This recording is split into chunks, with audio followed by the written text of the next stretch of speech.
Good morning, day 12. Today we've got our coffee. Got our coffee there? Coffee. Today we're discovering Darwin. We're going there. And I guess some of the things we didn't really know about it. So one of the first things that I didn't know about was the World War II oil tunnels. Now, the reason why these were built, at least to my recollection or research last night, was that one of the big attacking or the bombings that were done actually blew up a lot of their oil tankers and a lot of the petroleum and so forth. And so in attempt, at least this is what I understand we'll find out today, to protect from that, they actually built these underground tunnels, which are pretty cool. Some of the pictures show them to be pretty big, so we're just about to go in and have a look now, and we'll take you with us on a guided tour. All right, stay tuned to see some more cool stuff.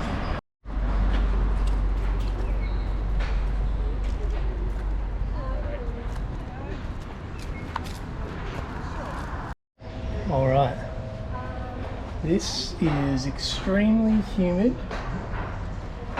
already.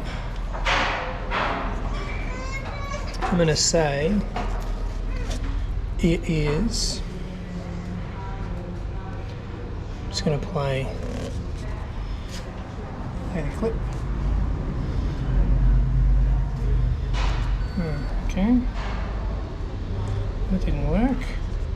I don't care for that. Okay, alrighty. So, a little bit of leakage here. Don't know what that's from, but instantly it's like nearly 100% humidity, and it would be about 26 degrees, which isn't too bad, but very, very humid straight away.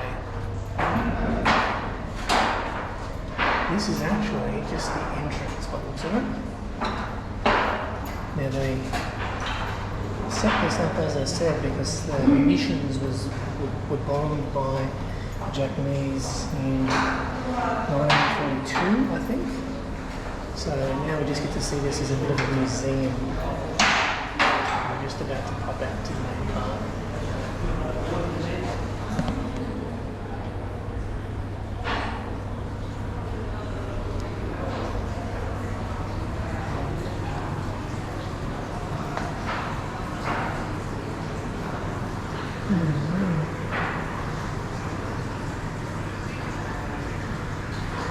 There's some fans here.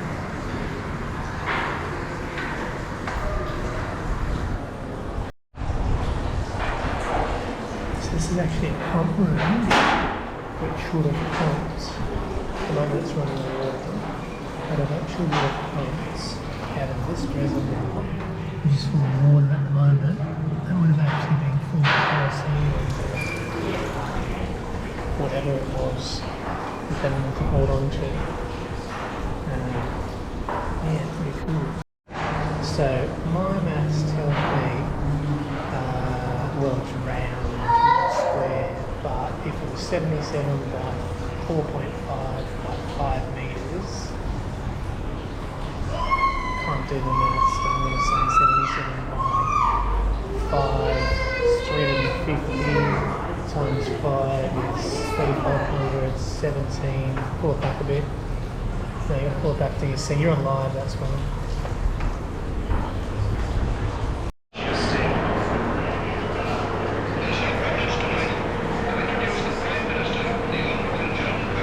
This is another one, which we're about to walk through. Wow!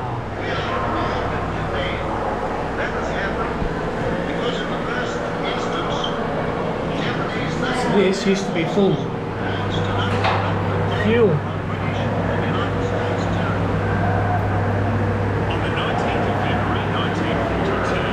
This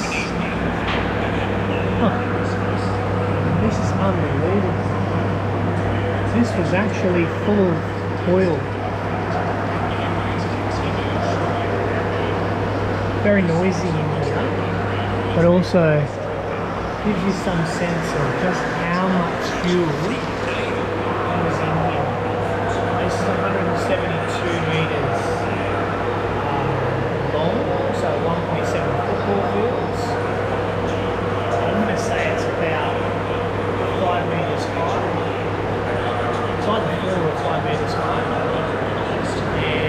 same wide. So yeah, pretty massive. You'll see it as we go a little further. So as we walk through here, this is a constant 32 degrees. I thought it was pretty hot. And I'm going to say about 100% humidity, to be honest. Pretty hot. And then we have a few of these sort of as you go with the lights. So I think we'll listen to the thing at the end, eh? Pretty crazy. I'm trying to do the maths later on these, so it's kind of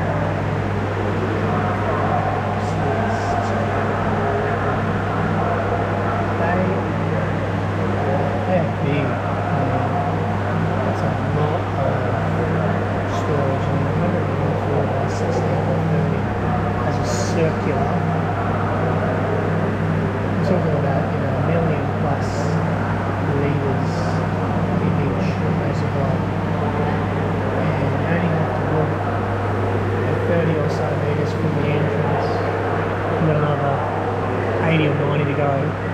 This is the short one. So, and like the heat down here is pretty bloody horrendous. I stand underneath so you can see me. And they wouldn't have the advantage working through here of these fans that are going right now. They would be torturous. So this is also winter here, right? So like it would have been crazy. The temperatures that were in it. They say 32 degrees. I don't believe that for a second. I'm going to say like 40 degrees. Although I suppose cutting into, you know, the cool earth maybe kept it a constant, but would be surprised if hundreds of people didn't actually die building this. About 54,000 people conscripted to the actual organisation that made these outside of the armed forces, and a couple hundred died. So whether they died in here or around, pretty crazy. So yeah, we'll keep making our way through. Darwin's water front timeline. So from 1839, where Wickham and Stokes explored this waterfront area in the name of Port Darwin in September, so we'll have to do a bit of research on them, all the way through to 1893. I'm guessing there's another one up here that's a bit further on. First lighthouse in the Northern Territory waters opens in Port Charles. We'll continue on with some more stuff in a second. Starts at 1897, where there was another early cyclone. Pretty crazy. All the way through to 1938. Cargo tonnage handled at the wharf was up by 90% the previous year due to military build-up. And that was obviously between the first and the second, leading into the Second World War.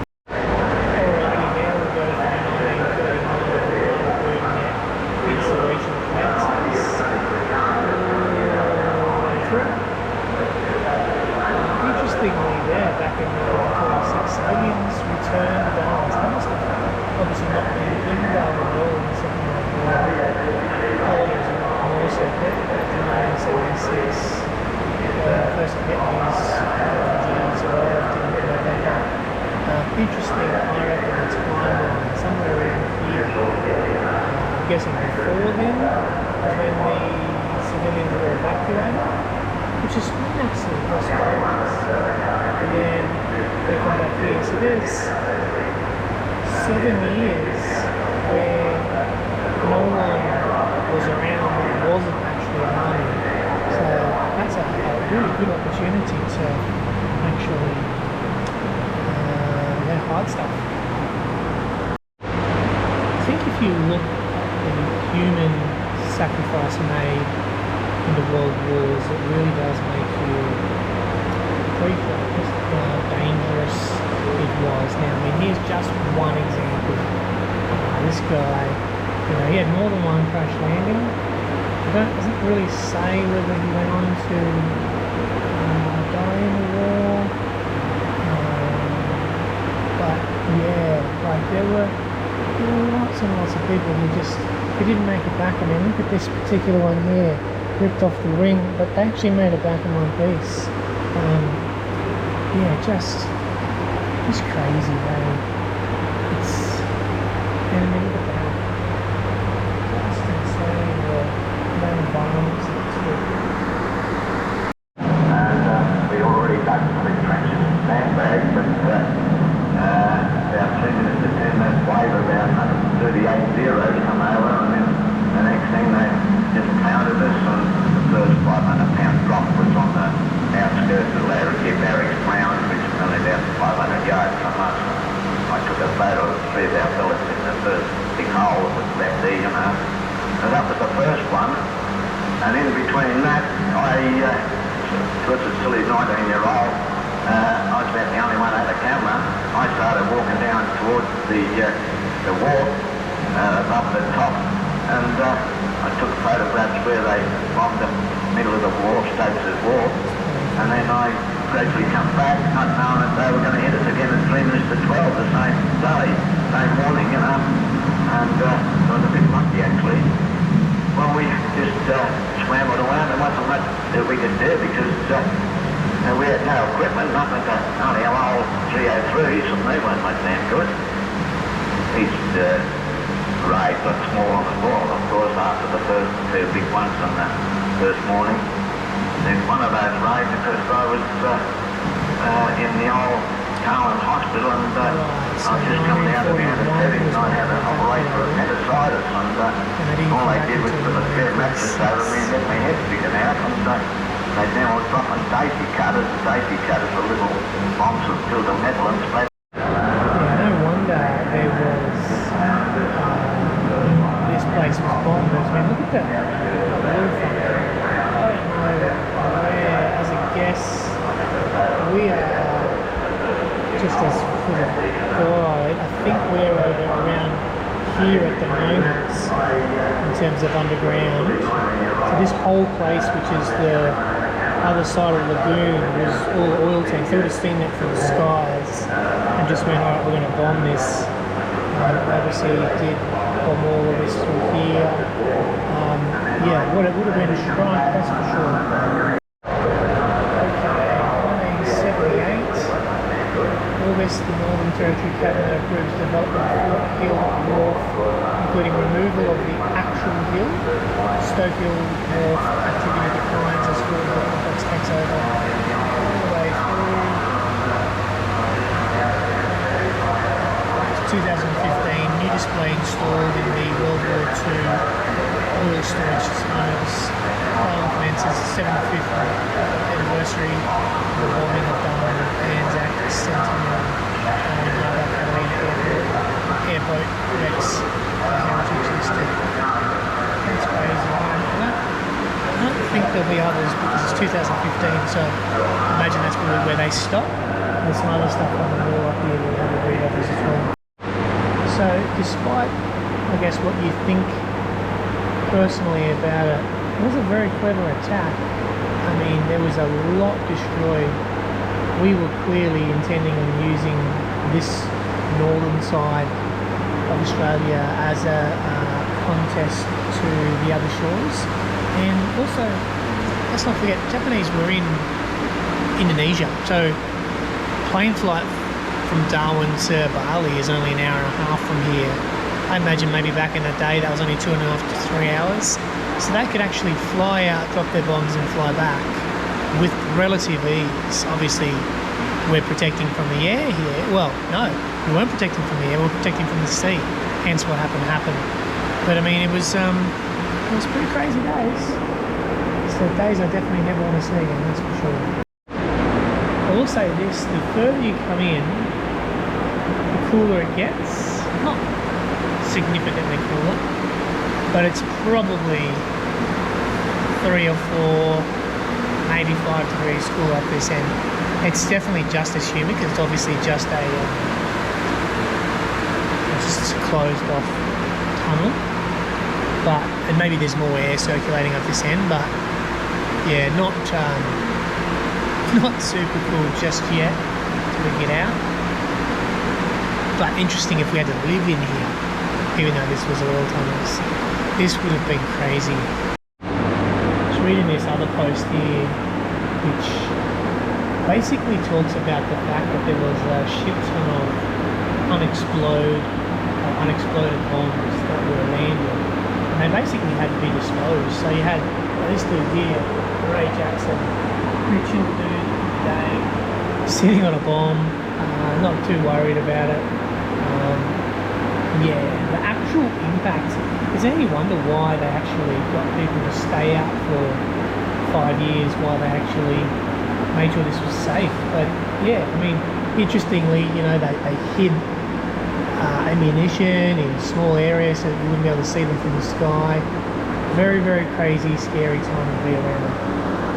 A little bit of context as to how dangerous this would have been. So this is just a random hole. I have no idea where that's coming from. I don't know whether you can actually see that. Just on it all. Down we go. Through the pits. Through the other end. Luckily it's just a dry day. And there's one on the other side here as well. Really scary as shit in here. How fitting for this to be the last one, which is basically about the futility of war. We were very, very lucky here locally. Obviously a lot of Marines lost their lives in the Second World War overseas, but I mean, to what extent? I know we defended ourselves, and people who went to war never questioned it, nor should they. We should respect that and remember that, but to what extent? You know, we're still in just the same spot as we were all those years ago, and a whole bunch of people had to lose their lives. So, but you know, just in terms of this place, like, it's really hard to wrap your head around. I don't know whether this is actually the biggest one, but it's pretty insane to think that we're 160, 170 meters from the other end, and there's a number of these, and they were built at great expense, something like 73 million pound back in those days, which translated, gosh, today is probably up close around the $1 billion mark that Australia would have spent defending itself as a country, as a nation, you know, to defend its borders, which I'm sure there is no cost when it comes to stuff like that, but they had originally quoted, I think, £750,000 on a cost of 100 times more, and then after the war, no use whatsoever. In fact, they used these tunnels and filled them up for maybe the Air Force, and then in the end it was actually such a waste because they weren't all that great. They just decommissioned them, and then they didn't say anything about them. For many years, because remember, they were top secret, even though if anybody flying overhead would have seen them, they would have kind of gathered what was going on. And especially, even though they were already built pretty much by this stage, but people at Darwin were actually out. They left, all the civilians left between 41 and 46. So they had, you know, quite a fair bit of time to do other stuff while they were here. But then again, to what extent was this of use to us as a country? And how many billions of dollars more do we continue to spend on war that we could be spending on other things? And I know that that's a for and against argument. It's way above my pay grade to answer, but yeah, just imagine the cost of this being dedicated to looking after people. I just think that's the message here. The things you do when it comes to defending your country, and yeah, pretty crazy.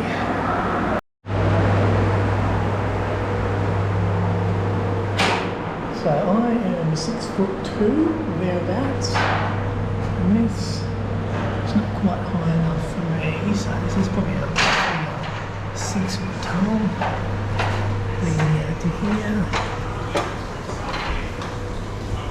Another reservoir, and then This is a little exit here. Assuming this is just one of them, obviously. So there's probably a few more that we don't know about. Which makes you think that there probably actually is a fair bit more that we don't know about. And I don't know that we necessarily need to know, to be honest, but pretty crazy. So hopefully it's actually a little bit cooler outside because I know in here the humidity is off the charts. And this is the World War II Oil Tunnels. I'll do another debrief outside.